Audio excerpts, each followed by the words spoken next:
வணக்கம்.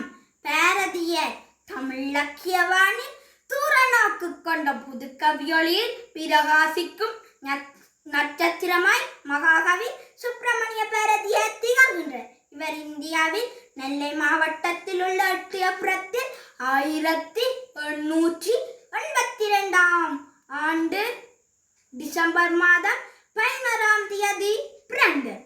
இவரது தாயார் இலக்குமி அம்மாள், தந்தையார் சின்னசுவாமி ஐயர். இவர்கள் இவருக்கு சுப்பிரமணியன் என்ற பெயரை சூட்டினர். இவர்கள் இவரை செல்லமாக சுப்பையா என்று அழைப்பார்கள். இவருக்கு 11 வயதாக இருந்தபோது இவரது கவித்திறமையை பாராட்டி எட்டயபுரம் என்ன பாரதி என்னும் பட்டத்தை வழங்கி கௌரவித்தார்.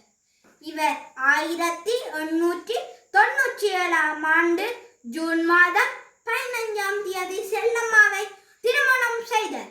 இவர்களுக்கு 2 பிள்ளை செல்வங்கள்.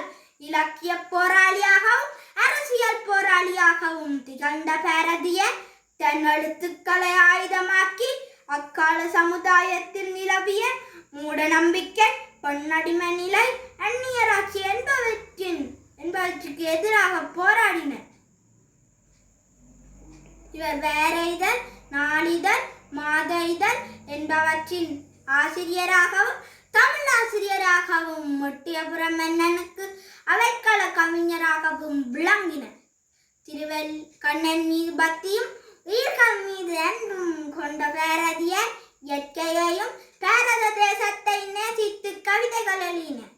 திருவள்ளுவனி பார்த்த சாரதி ஆலய யானை தாக்கியதால் நோய்வாய்ப்பட்ட பாரதியார் 1921ஆம் ஆண்டு செப்டம்பர் மாதம் 16ஆம் தேதி நள்ளிரவு பூதவுடல் நீக்கி புகழுடல் தாங்கினர். இவர் மறைந்தாலும் இவரது சாகாவரம் பெற்ற கவிதைகள் என்றுமே உயிர் வாழும். நன்றி.